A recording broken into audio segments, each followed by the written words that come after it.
Episode 99 की शुरुआत होती है और हमें हमारे प्यारे दुलारे जान को बताया जाता है, जो कि नायान के सामने एकदम पहाड़ के जैसा खड़ा हो जाता है।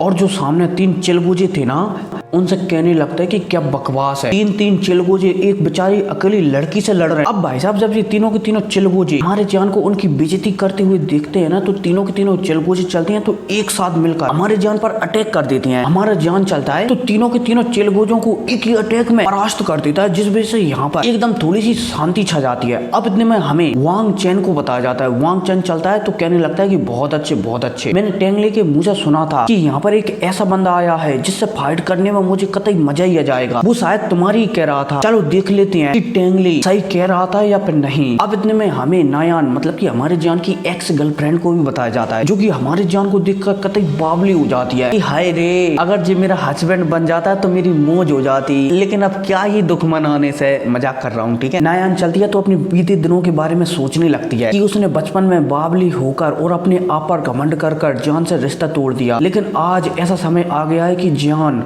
उससे भी कई गुना ज्यादा पावरफुल हो चुका है और उससे भी आगे निकल चुका है। शायद अब वो भविष्य में कभी भी जान को मैच ना कर पाए। अब इतने में वांग चैन चलता है तो वो खड़ा होकर हमारे जान के सामने आ जाता है और हमारे जान से कहने लगता है कि ऐसा लगता है कि तुम वही हो जिसकी बात टेंगली कर रहा था। हमारा जान चलता है तो वांग चैन को एकदम नजरअंदाज कर देता है। वो सीधा नायान से पूछने लगता है कि क्या हुआ, ये बंदे तुम्हारा पीछा क्यों कर रहे हैं। नायान चलती है तो यहाँ पर सभी को बताने लगती है, बोला जाए तो हमारे जान को बताने लगती है कि ये लोग है ना, ये मेरी ये छोटी सी लोमड़ी को छीनना चाहते हैं। ये लोमड़ी जान हमारे लिए बहुत ही ज्यादा खास है, मतलब कि मेरे लिए बहुत ही ज्यादा खास है, क्योंकि इस लोमड़ी के बिना हम ब्लड पूल तक पहुंच ही नहीं सकते। क्योंकि जहाँ पर ब्लड पूल है ना, उससे पहले एक भूल भुलैया पड़ती है जो कि बादलों से बनी होती है, और तो और उस भूल भुलैया में आध्यात्मिक शक्तियां भी काम नहीं करती। और जो व्हाइट लोमड़ी है ना, ये वहीं की है, इसलिए ये बहुत ही आसानी से हमें वो भूल भुलैया पार करा सकती है। अब भाई साहब, जैसे हमारा जान यहाँ पर नायान की ऐसी बात सुनता है ना, तो जो सामने वांग चैन खड़ा हुआ था ना, उसे एकदम नजरअंदाज कर देता है और सीधा कह देता है कि अबे सुन, यहाँ से फुट ले अब तू, ये लोमड़ी तो तुझे किसी भी कीमत पर मिलने वाली नहीं है, चाहे तू अपना सर कहीं पर भी पटा। अब जैसे ही हमारा जान यहाँ पर वांग चैन से कहता है ना, तो वांग चैन चलता है तो यहाँ पर अपने पवेलियन का नाम बताने लगता है कि अबे मैं येलो स्पिरिट पवेलियन से हूँ, अगर तू मुझसे बोलेगा ना तो तेरे लिए बिल्कुल भी अच्छा नहीं होगा।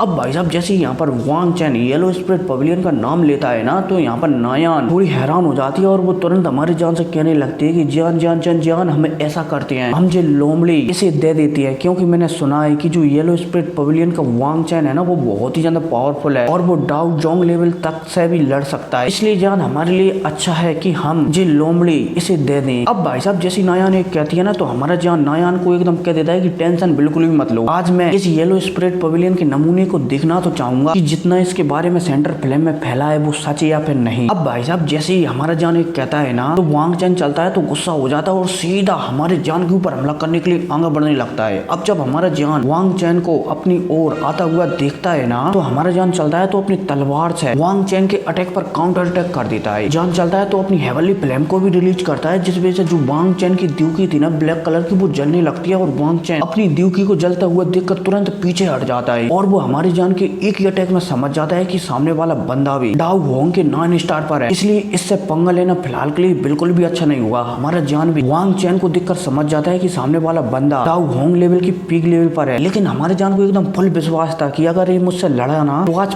पक्का इसका मॉन्स्टर कोर या फिर जो भी है ना, इसके पास सब कुछ मैं लूट ही लूंगा और इसे निपटा डालूंगा। और भाई साहब, वांग चैन भी समझ जाता है यहाँ पर, इसलिए वांग चैन चलता है तो यहाँ पर बहाने बनाने लगता है कि फिलहाल के लिए मैं यहाँ पर ब्लड पूल में नहाने के लिए आया हूँ, इसलिए ये लड़ाई अब हम यहीं पर समाप्त करते हैं। रही उस व्हाइट लोमड़ी की बात, तो मेरा इन लोगों से इतना अच्छा भी रिश्ता नहीं है जिसके लिए मैं इतना ट्राई करूँ तुमसे लड़ने का, इसलिए हम बाद में जरूर मिलेंगे। और भाई साहब, यह कहकर अब वांग चैन चलता है तो यहाँ से अंतर ध्यान हो जाए। अब इतने में हमारा जान चलता है तो तीनों नमूने की ओर देखता है, तीनों नमूने चलते हैं तो हमारे जान को अपनी ओर देखता हुआ देखकर यहाँ से तुरंत भाग जाती है। अब इसके बाद ये दोनों चलते हैं तो यहीं पर अपनी इंजरी, बोला जाए तो जो भी चोटें वगैरह या ड्यूकी वगैरह खर्च हुई थी ना, उसे हील करने लगते हैं और कुछ समय बीत जाता है। अब इसके बाद यहाँ पर एकदम साइलेंट छा जाता है, ना ही हमारा जान नायान से कुछ कहता है और ना ही नायान जान से कुछ कहती है, ताकि नायान यहाँ पर सोच रही थी कि जान उससे कितना ज्यादा आगे निकल गया और वो अभी तक वहीं रहे। अब काफी समय तक ऐसा ही सन्नाटा छाया रहता है और फाइनली हमारा जान चलता है तो वो नायान से पूछने लगता है कि क्या तुम्हें ब्लड पूल की ओर जाना है। नायान चलती है तो वो हमारे जान के इशारों को समझ जाती है और टीचर के बारे में बताने लगती है, मतलब कि हमारी प्यारी दुलारी यूनियन के बारे में बताने लगती है। तुम टीचर के बारे में पूछ रहे हो ना, लेकिन टीचर ने मुझे साफ तौर पर मना किया है कि तुम्हें विशेष तौर पर कुछ भी ना बताया जाए कि वो कहाँ पर है। फिलहाल के लिए मैं तुम्हें सिर्फ इतना बता सकती हूँ कि टीचर अपनी ट्रेनिंग में लगी हुई है और उन्होंने मुझे यहाँ पर ट्रेनिंग करने के लिए भेजा है। हालांकि मेरी पावर को देखते हुए मैं ब्लड पूल में तो एंटर नहीं ले सकती, लेकिन मैं यहाँ पर अपनी ट्रेनिंग के तौर पर आई हूँ ताकि यहाँ का अनुभव मैं ग्रहण कर सकूँ। हमारा जान भी नायान की बात समझ जाता है कि नायान यूनियन के बारे में तो उसे कुछ भी बताने वाली नहीं है, इसलिए जान चलता है तो यूनियन के बारे में ज्यादा सवाल जवाब नहीं करता और सीधा मुद्दे की बात पर आ जाता है कि क्या तुम्हें ब्लड पूल में जाना है। नायान चलती है तो जान से कहने लगती है कि हाँ मुझे जाना तो है, लेकिन क्या मैं मतलब कि अगर मैं तुम्हारे साथ चलूंगी तो तुम्हारे ऊपर बोझ नहीं बन जाऊंगी। अब जैसे ही यहाँ पर नायान एक कहती है ना तो जान चलता है तो नायान से को समझाने लगता है कि देखो ऐसा नहीं है कि तुम मेरे ऊपर बोझ बनोगी, बल्कि तुम मेरी मदद ही करोगी, क्योंकि यहाँ का आस पास का मैंने कुछ भी नहीं देख रखा है और तुम्हें यहाँ की बोले जाए तो इस जगह की बहुत ज़्यादा अनुभव है और तुमने ये जगह देख भी रखी है, इसलिए मेरे साथ अगर कोई गाइडेंस में होगा तो मुझे भी आसानी होगी वहां तक पहुंचने में। नायान भी समझ जाती है कि जान क्या कहना चाहता है। हालांकि जान को इतनी अच्छी तरीके से उससे बात करते हुए देखकर नायान दिल ही दिल में खुश हो जाती है, लेकिन उसे अफसोस भी हो जाता है कि उसने जान के साथ क्यों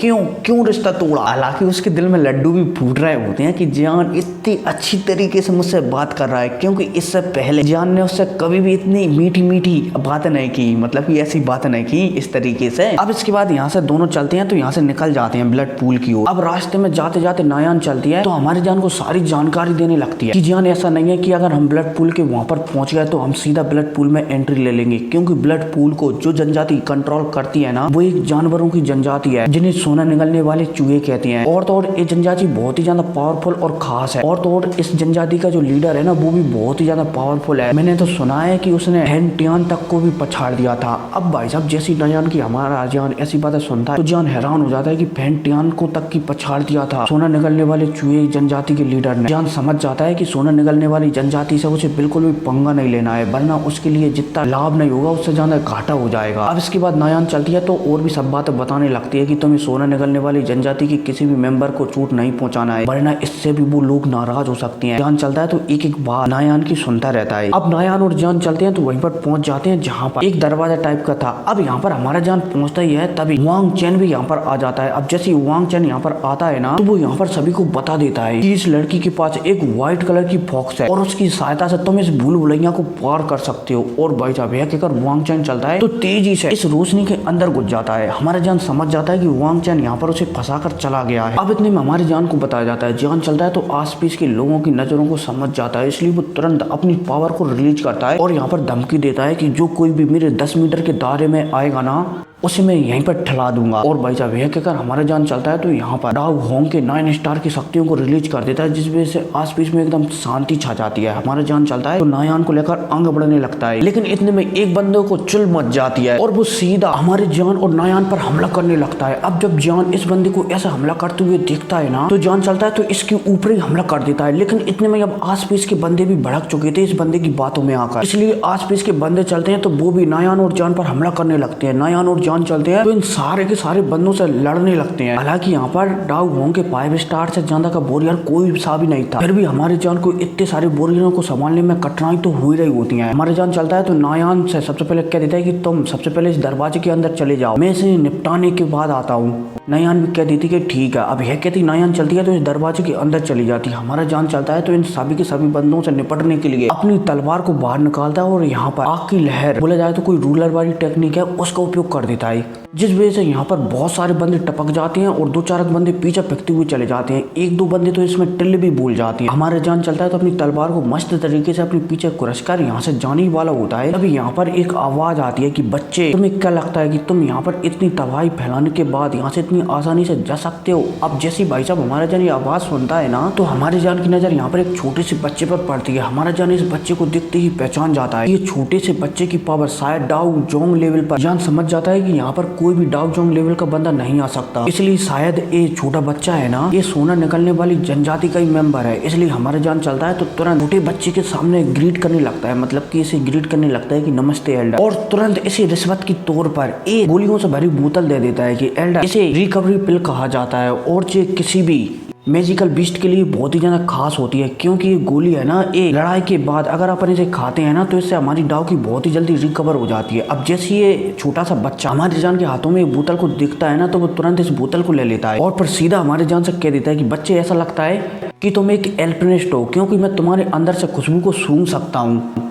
हमारे जान चलता है तो कुछ भी नहीं छुपाता और वो अपनी हाँ में सिर हिला देता है कि हाँ मैं एक एल्पिनिस्ट ही हूँ। ये बच्चा चलता है तो तुरंत हमारी जान से कह देता है कि अब शायद तुम्हें अंदर जाना चाहिए, क्योंकि अगर तुम लेट हो गए ना तो इससे तुम्हें प्रॉब्लम हो सकती है और टेंशन मत लो, तुम्हारा विशेष ध्यान रखा जाएगा अंदर। और भाई साहब जैसे ये बच्चा ये कहता है तो हमारा जान चलता है तो यहाँ से चला जाता है। अब अंदर का सीन बताया जाता है। जैसे हमारा जान यहाँ पर आता है ना तो हमें एक फॉक्स को बताया जाता है जो कि हवा में उड़ रही होती है। नायान चलती है तो हमारी जान से कहने लगती है कि ये फॉक्स बहुत ही ज्यादा खास है, ये यहाँ के हर जगह से परिचित है, इसलिए ये हमें आसानी से इस भूल भुलैया को पार करा सकती है। अब इसके बाद जान नायान चलते हैं तो इस फॉक्स के पीछे पीछे जाने लगते हैं। अब इसी के साथ सीन शिफ्ट होता है और हमें मिस फेंग, वांग चैन और टेंगली को बताया जाता है जो कि यहाँ पर बहुत देर से इंतजार कर रहे होते हैं कि कब उन्हें ब्लड पूल में जाने की अनुमति दी जाएगी। इतने में यहाँ पर एक घंटा बजता है और यहाँ पर एक आदमी निकल कर आता है, मतलब कि एक छोटा सा बच्चा टाइप का आदमी निकल कर आता है और वो यहाँ पर कहने लगता है कि अब समय हो गया है आप सभी लोगों को ब्लड पूल में नहाने का। अब भाई साहब ये आदमी ये कहता है, तभी यहाँ पर हमारा नायान और जान भी आ जाता है। अब जैसे हमारे नायान और जान आते हैं ना तो सभी की सभी नजर उन दोनों पर ही टिक जाती है, लेकिन जान सभी को इस तरीके से नजरअंदाज करता है जैसे कि मैं किसी को कर देता हूँ, समझ जाओ। अब इतने में हमें एक एल्डर को बताया जाता है, चूहे जनजाति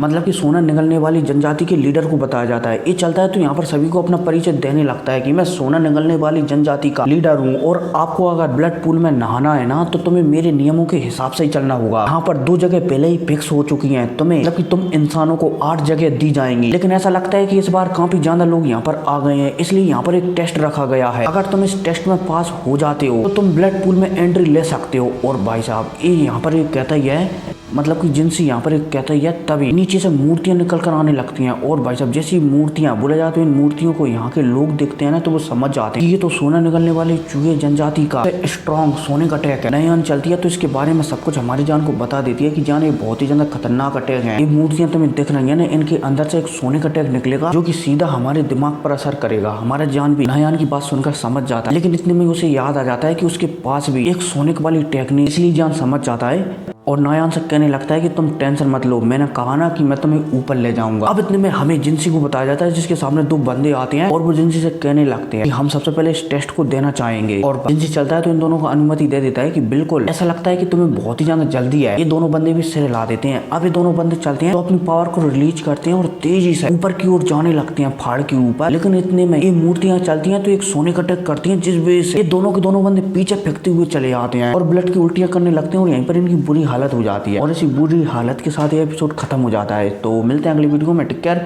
और हाँ, इसका नोबल एपिसोड आ चुका है, आप मेरे सेकंड चैनल पर जाकर सुन सकते हो जिसकी लिंक डिस्क्रिप्शन में है। तो टेक केयर, बाय।